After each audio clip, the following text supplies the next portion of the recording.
Ce matin, Dieu m'envoie te dire quelque chose de particulier.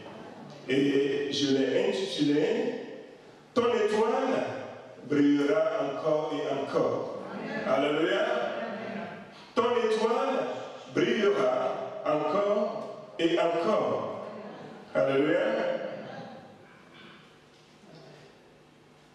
Nous sommes le 11e jour du 11e mois de l'année 2018.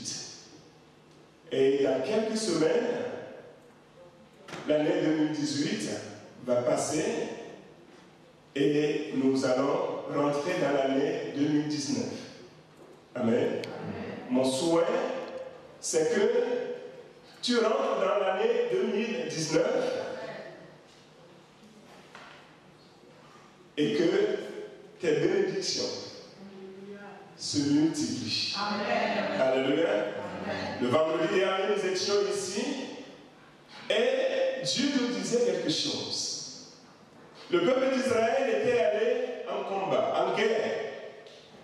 Et ils ont remporté victoire sur victoire. Et dans chaque tribu d'Israël, il y avait 12 tribus en tout en Israël. Et Dieu avait demandé que chaque chef de tribu suscite 1000 personnes pour envoyer au combat. Donc Israël avait envoyé une armée composée de 12 000 personnes au combat contre les Madianites. Et quand ils ont remporté la victoire, ils sont revenus en Israël. Et chaque chef de tribu est venu auprès de Moïse. Ils ont dit à Moïse, voici des serviteurs que tu as envoyés au combat sont de retour.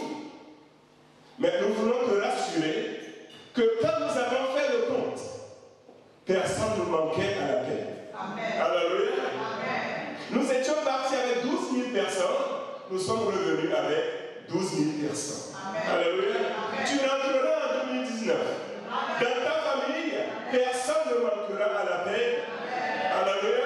Amen. Ton Dieu t'a amené en 2018.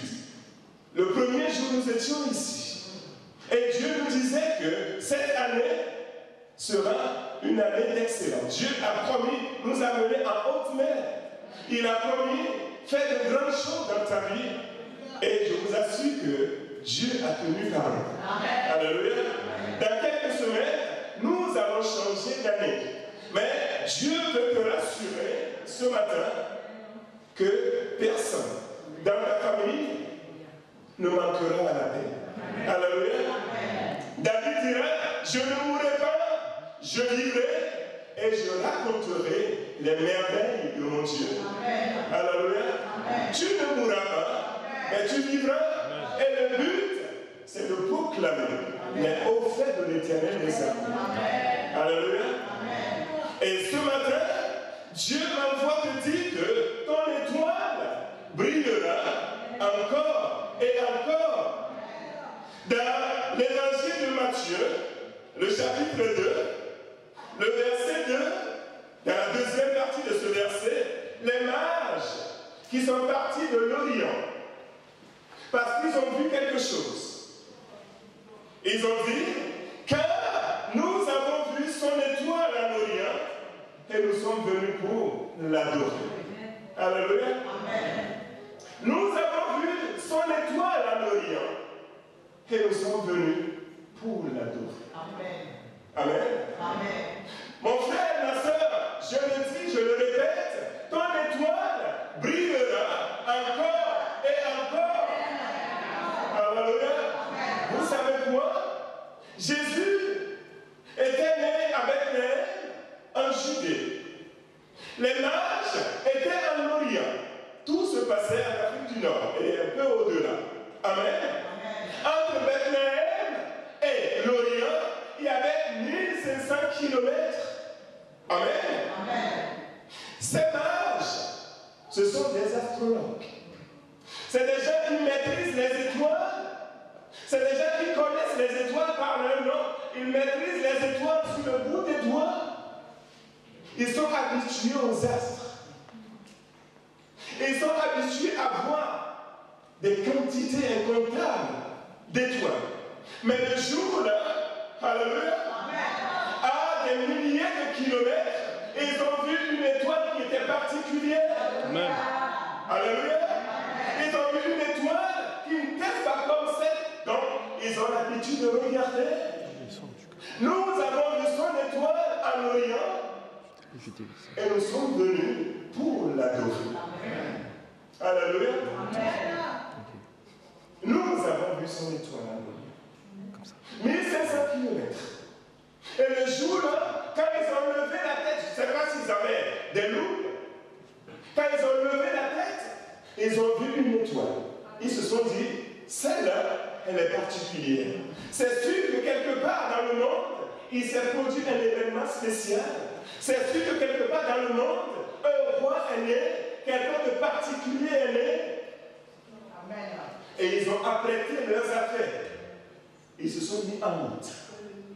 Et ils ont tracé tout droit dans la maison de Hérode, le roi, l'empereur à l'époque. Et ils lui ont posé la question, où est le roi des Juifs qui est né? Car nous avons vu depuis l'Orient son étoile et nous sommes venus pour l'adorer. Ton étoile brillera et brillera encore et sa brillance atteindra loin, jusqu'aux extrémités. Je vais revenir un peu sur le contexte historique de l'époque. Quand cet événement se produisait, Israël n'était pas du tout indépendant. Israël n'était pas du tout libre. Israël était sous la domination romaine. Les Romains dominaient Israël. Israël ne pouvait même pas parler le hébreu. Chez eux, ils étaient obligés de s'exprimer en grec parce qu'ils étaient sous domination étrangère. Alléluia. Israël souffrait atrocement. Israël a perdu toute liberté, toute indépendance. Mais malgré sa condition, Dieu avait quelque chose de particulier pour son peuple. Amen. Peut-être que tu es en train de souffrir. Peut-être que tu es en train de traverser des moments difficiles. Mais ton étoile, c'est déjà pointé à l'horizon. Alléluia. Ton Dieu qui est fidèle, ton Dieu qui tient parole, il veille à accomplir sa parole dans la vie de ses enfants. Amen. Ce Dieu-là a déjà placé dans les cieux une étoile. Amen. Et c'est la tienne. Alléluia. Cette étoile ne s'éteindra jamais. Alléluia. Amen. Aucun démon ne pourra éteindre cette étoile. Amen. Aucun être humain ne pourra mettre fin à la brillance de cette étoile. Amen. Aucun degré humain ne pourra jamais venir à bout de la brillance de ton étoile. Quel que soit ce que l'ennemi projette contre toi et ta maison, ton étoile. Je le dis, amen. Je le confirme, ton étoile brillera et brillera encore. Amen. Alléluia. Amen. Le roi David a déclaré quelque chose. Connaissant son Dieu, celui-là, il a fait de ce Dieu son berger. Amen. Amen. Et il dit, mon Dieu, même en face de mes ennemis, est capable de me dresser une table. Amen. Alléluia. Amen. Je connais ce Dieu, il est capable de prendre le pauvre du fumier, il est capable de prendre celui-là qui n'a aucune considération, celui-là qui est rejeté de sa propre famille. Dieu s'en va le chercher, il l'élève et il le fait asseoir à la même table que les nobles. Alléluia. Ton Dieu est capable de le faire. Et il me cherche de te rassurer que ton étoile ne se teindra jamais. Amen. Il a un plan. Il a dit dans sa parole, je connais les projets que j'ai formés pour toi. Amen. Projet de paix et non de malheur. J'ai promis pour mon peuple un avenir et de l'espérance. Vous savez, quand Dieu a un plan pour ta vie, l'ennemi est au courant. Il le sait. Il passera par tous les moyens pour combattre le plan de Dieu dans ta vie. Amen. Comme il a combattu l'étoile de notre Seigneur Jésus-Christ. Les mages sont allés demander à Hérode où est le roi des Juifs qui vient de naître. Car depuis l'Orient, nous avons vu son étoile. C'est pourquoi nous sommes venus pour l'adorer. Et la parole de Dieu me dit au verset 3, le roi Hérode, ayant appris cela, fut troublé et tout Jérusalem avec lui. Alléluia. Car le roi Hérode a appris qu'un bébé est né, un bébé. La parole de Dieu me dit, il fut comment? Troublé. Et tout Jérusalem avec lui. Son trône a bougé. La terre a tremblé sous Hérode. Parce que ce petit garçon qui est né n'est pas n'importe qui. Alléluia. Ce petit garçon qui vit en toi n'est pas n'importe qui. Amen. Du coup, il a fait de toi pas n'importe qui. Amen. Alléluia. Amen. Devant lui, tout genou est appelé à fléchir. Amen. Et toute langue confesser que lui et lui seul est Seigneur. À la gloire de Dieu le Père. Amen. Et c'est ce Dieu-là qui vit en toi. Amen. C'est lui qui est venu s'installer dans ta vie. Amen. Amen. L'ennemi, matin, midi, soir, il est enragé contre les enfants de Dieu. Il ne veut pas que tu rentres dans ta destinée. Il passera par tous les moyens pour couvrir ton étoile, pour éteindre ton étoile. Mais s'il s'entête, vous savez, l'étoile, elle est brûlante. S'il s'entête, alléluia, s'il s'entête, il sera brûlé. Il sera consumé. Parce que la personne qui a placé cette étoile dans les cieux, amen, il veille. Amen. Alléluia. Il veille sur son héritage que toi et moi nous sommes, et nous constituons la prunelle de ses yeux. Il n'acceptera jamais que quelqu'un porte la main sur ta personne. Alléluia. Ce serait touché à ses propres yeux. Il n'acceptera jamais que la main de l'ennemi t'atteigne. Vous voyez, j'ai fait exprès de faire lire Nombre le chapitre 17. Vous savez ce qui s'est passé dans ce passage? Quand vous lisez à partir du chapitre 16, vous verrez qu'un groupe s'est levé avec à leur tête un sacrificateur qui s'appelait Corée.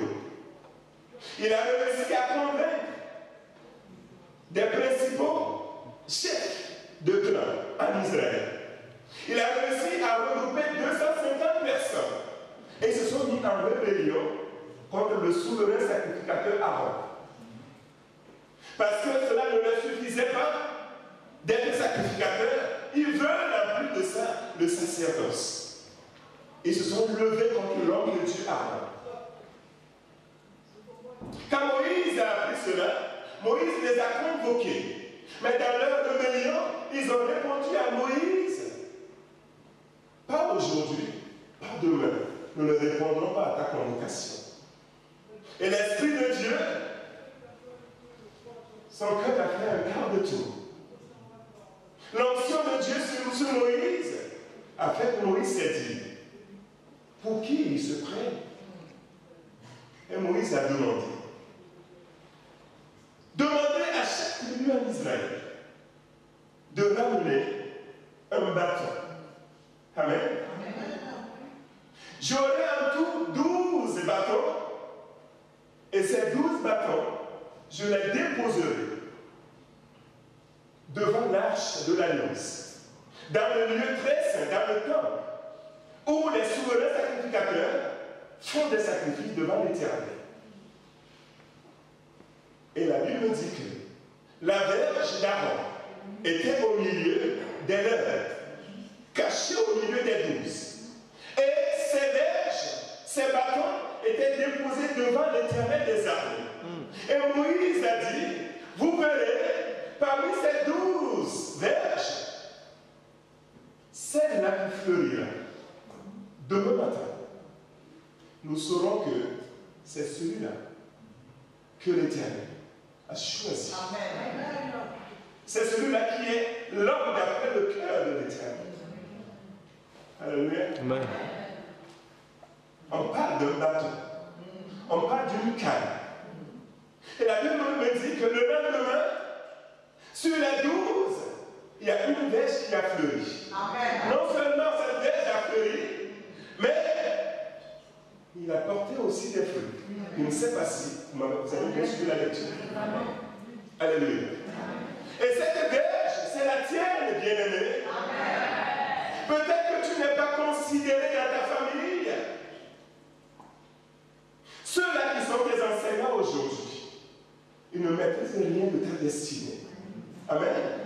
Ceux-là qui t'emploient aujourd'hui, tes employeurs, à la fin du mois, ils te donnent ton maigre salaire. Mais ils ignorent tout de ta destinée, de ce que Dieu a prévu pour toi. Tu travailles bel et bien pour lui, mais tu n'es pas n'importe qui. Amen. Alléluia. Amen. Parce que Dieu a fait pour toi une destinée qu'on ne peut pas décrire. Le diable le sait. Et il se ligue contre toi. Il ne veut pas que tu prospères. Il veut détruire le plan de Dieu pour ta vie. Mais nous avons un Dieu. Alléluia. Nous avons dans les cieux un Dieu qui veille pour réaliser, pour accomplir sa parole dans la vie de ses enfants. Amen. Dieu a défendu son serviteur Aaron. Amen. Il a prouvé aux yeux de tout Israël que c'est lui qui était l'élu de son cœur. Aaron n'a pas ouvert la bouche, mais Dieu l'a défendu. Alléluia. Alléluia. Aaron n'a pas ouvert la bouche, mais Dieu a utilisé Moïse pour prendre sa défense. Amen. Si tes ennemis s'entêtent, s'ils s'entêtent, alléluia. Amen. Une étoile incandescente. Ça brûle. Amen. Alléluia. Amen. Nous avons vu son étoile depuis l'Orient et nous sommes venus pour l'adorer. Hérode, après avoir appris que le roi, les mages ont bien dit, le roi des Juifs, quand il a appris ça, il était troublé. Et tout Jérusalem avec lui. Je ne sais pas ce que tu es en train de traverser. Je ne sais pas, dans ta famille, ce qu'on te donne comme considération. Mais Dieu ne va pas détruire tes ennemis. Il va les garder vivants. Amen. Alléluia. Il va t'élever. Il va dresser devant toi une table en face d'eux. Ils seront témoins de ton élévation. Alléluia. Ils seront témoins de tes bénédictions. Amen. Dieu va les rendre ainsi jaloux. Alléluia. Mais pour ça, il faudrait que, enfants de Dieu, peuple de Dieu, que toi et moi nous sommes, nous devons nous attacher à ce grand Dieu. Vous voyez, il y a quelque chose qui est caché dans ce passage. Depuis l'Orient, ces mages ont continué par suivre l'étoile. Amen. Amen. Et quand ils sont entrés dans Jérusalem, ils se sont dit, c'est un roi qui est né. Mais où est-ce qu'il pouvait bien être? Ils ont commencé par regarder les maisons. Ils ont dit, tiens, voici un palais. Forcément, il est là-dedans. Des fois, nous nous accrochons à nos ennemis, disant qu'ils sont nos meilleurs amis. Nous nous trompons. Des fois, nous parlons trop. Dieu nous confie des secrets. Au lieu de les garder entre celui-là, c'est mon meilleur ami. C'est ma meilleure amie. Tu te confies à cette personne alors que tu ne vois pas son cœur. La parole de Dieu déclare que le cœur de l'homme est tortueux par-dessus tout, qu'il peut le connaître. Tu t'en vas déverser tous tes secrets entre les mains de tes ennemis. Ils prennent tout ça et vont l'utiliser contre toi. Devenons sages. Alléluia. Peuple de Dieu, devenons sages. Mettons un frein à notre bouche. Amen. Alléluia. Ils sont allés chez Hérode, aller demander à l'ennemi de Jésus, nous cherchons le roi des Juifs qui vient de naître. Ils ont apporté une information à Hérode. Ah bon, il y a un roi qui est né. C'est eux qui sont allés informer Hérode. La personne qui est jaloux de toi, tu vas lui dire, voici, je suis béni. Et tu penses qu'il va t'applaudir? Des fois, nous sommes nous-mêmes à la base de nos malheurs sans le savoir.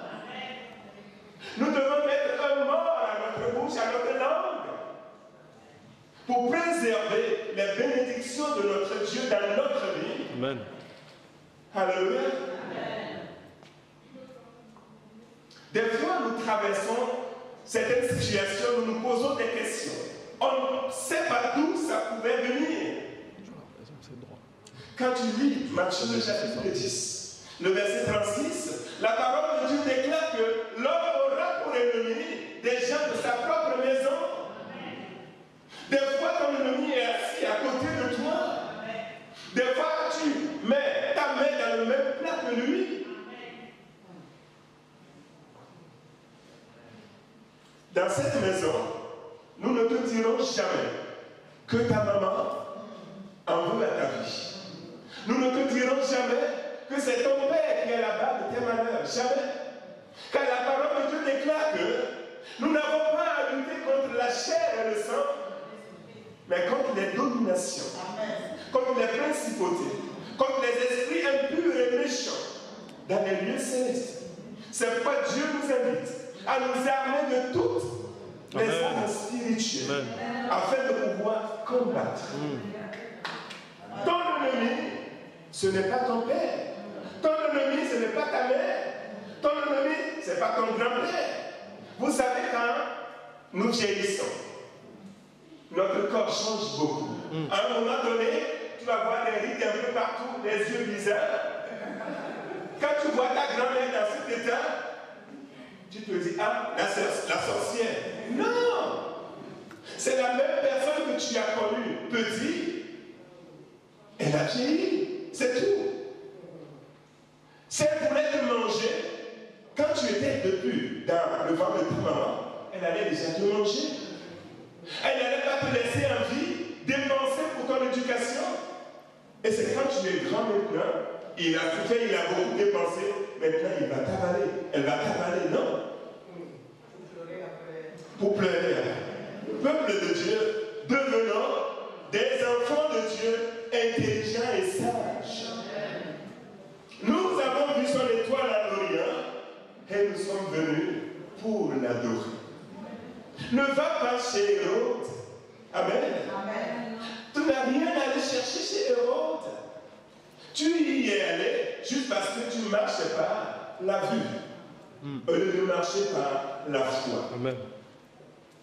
C'est vrai que des situations compliquées entourent ta vie. Tu te dis, il est où mon Dieu? Est-ce qu'il est vivant ce Dieu? Il est où l'Éternel des armées? Nos dirigeants, nos responsables nous disent tout le temps que ce Dieu est fidèle, que ce Dieu tient parole. Il est où? Je suis en train de souffrir. Et parce qu'on regarde la taille de la montagne, on se dit, oulala, c'est fini pour moi. Non, ce n'est pas fini pour toi. Alléluia. Amen. Job dira, car je sais que mon Rédempteur est vivant.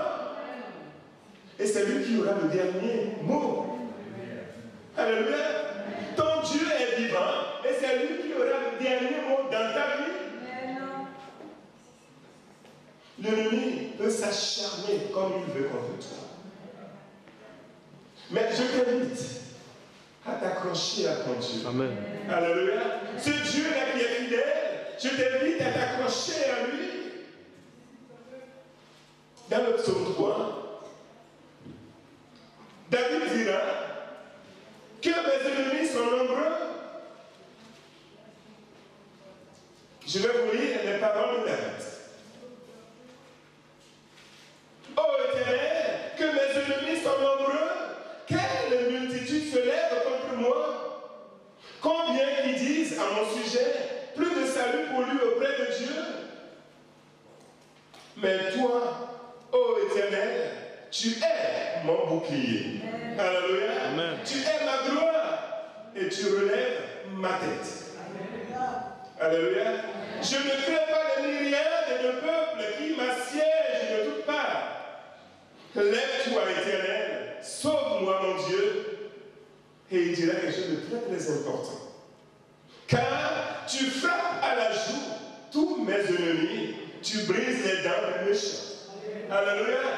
Ton Dieu, il gifle, tu frappes sur la joue mes ennemis. Il y a quelqu'un qui combat comme ça. Amen. Ces derniers temps, l'ennemi a voulu jouer à son jeu comme il sait le faire. Mais nous nous sommes rendus coup pour coup. La semaine dernière, j'étais obligé de partir avec mon épouse en Belgique pour un combat. On est arrivé autour de 23 heures. Dès qu'on a posé notre sac à dos, ça a commencé jusqu'à 5 heures du matin. Et de façon visible, nous avons reçu juste après un message qui prouve que, à des milliers de kilomètres, l'ennemi savait que quelque chose se passait. Dans son camp, il y avait du désordre. Il savait qu'une guerre était déclenchée. Et Dieu a permis qu'on reçoive des signes que l'ennemi a train de prendre des coups. On est revenu, pas plus tard que hier, je reçois un message et c'est l'ennemi qui me rend des coups. Je dis, mais toi, tu t'es trompé. Tu t'es trompé. Tu t'es trompé. Depuis l'Afrique, il savait que quelque chose se produisait ici. Et il a utilisé un de ses agents pour prendre des nouvelles en demandant à mon beau-père, pourquoi tu pleures? Mon beau-père était étonné. Cette personne est à des milliers de kilomètres. Comment a-t-elle su que ici j'ai pleuré? Effectivement, il a pleuré, il me l'a dit. Quand il a pris des coups, physiquement il a pleuré. Il dit, comment est-ce qu'il a pu savoir? Je dis, ne t'inquiète pas. Il sait. C'est une bonne guerre qui est déclenchée. Il a pris des coups.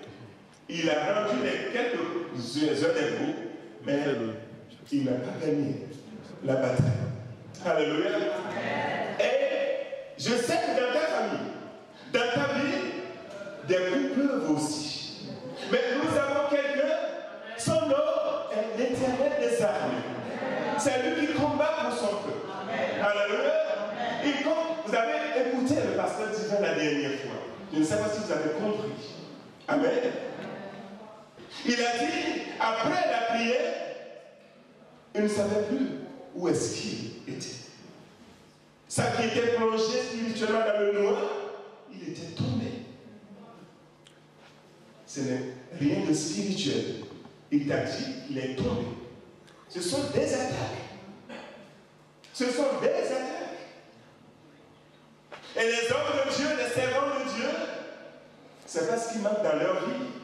Mais nous savons la personne avec qui nous marchons, nous le connaissons. Il ne nous laissera jamais entre les mains de l'ennemi. David dira, toi tu t'avances contre moi, bien équipé, bien armé, avec ton javelot, avec ta lance. Mais moi j'ai un nom. Alléluia. J'ai un nom. J'ai un nom. Je connais ce nom.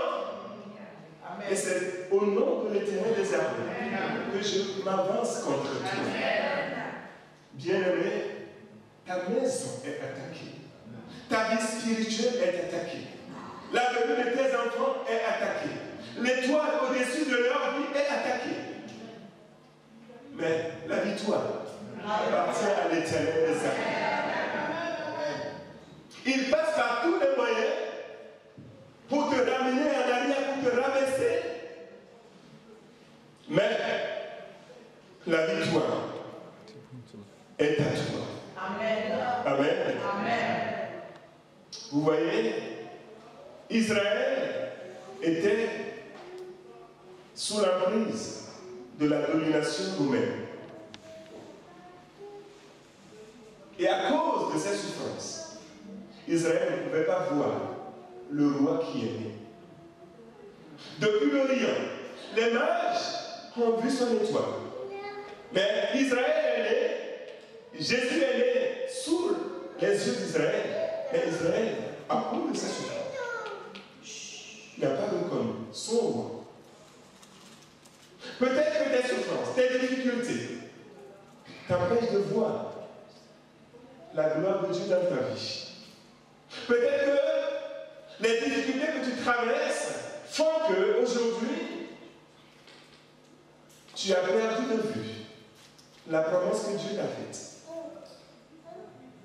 Mais la promesse de notre Dieu est appelée à s'accomplir. Amen. La parole de Dieu dit par la bouche de son serviteur Habakkuk, il dit que même si l'accomplissement tarde, attends-le. Amen. Amen.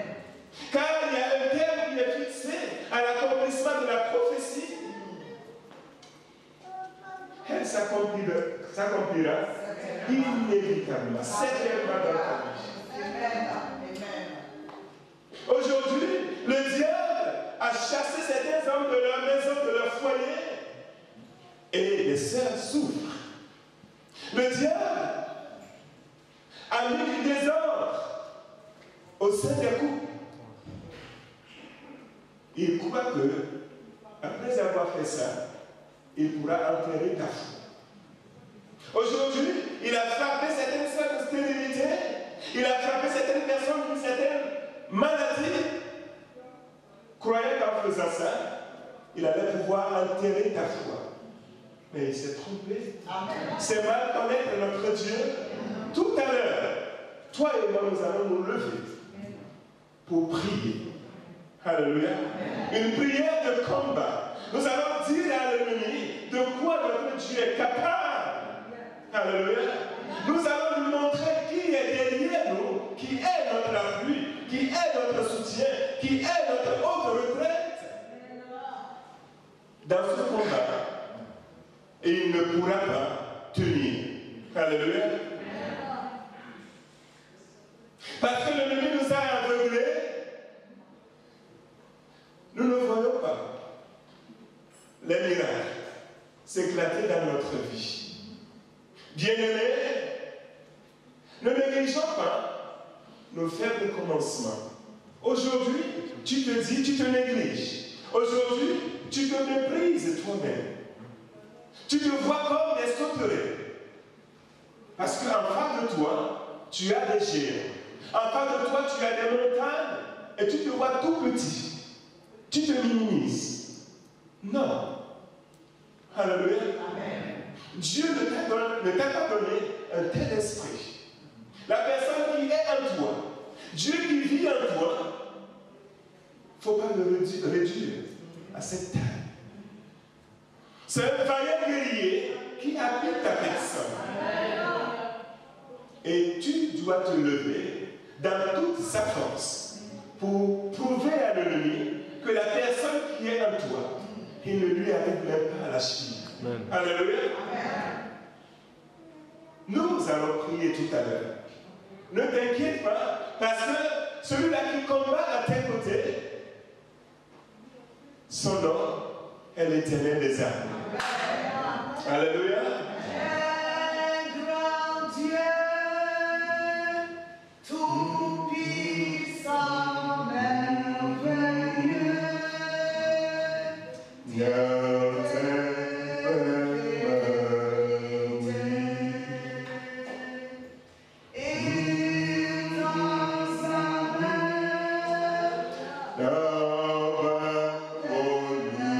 Oh,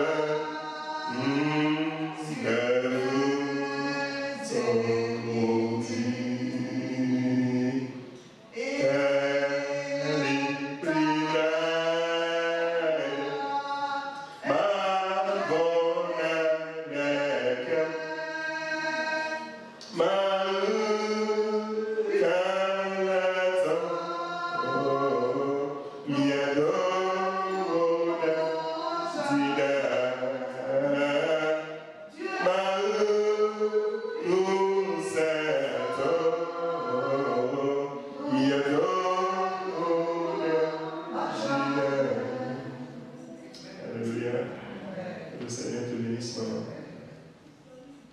Amen.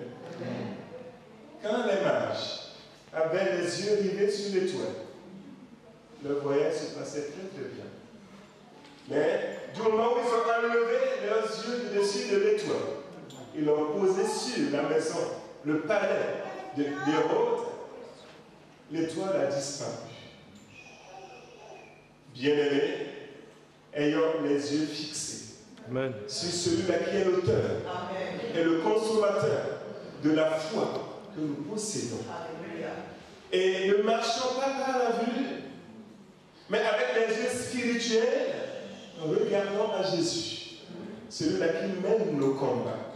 Amen. Amen. Joseph, à qui Marie a été promise, Joseph a failli abandonner le combat.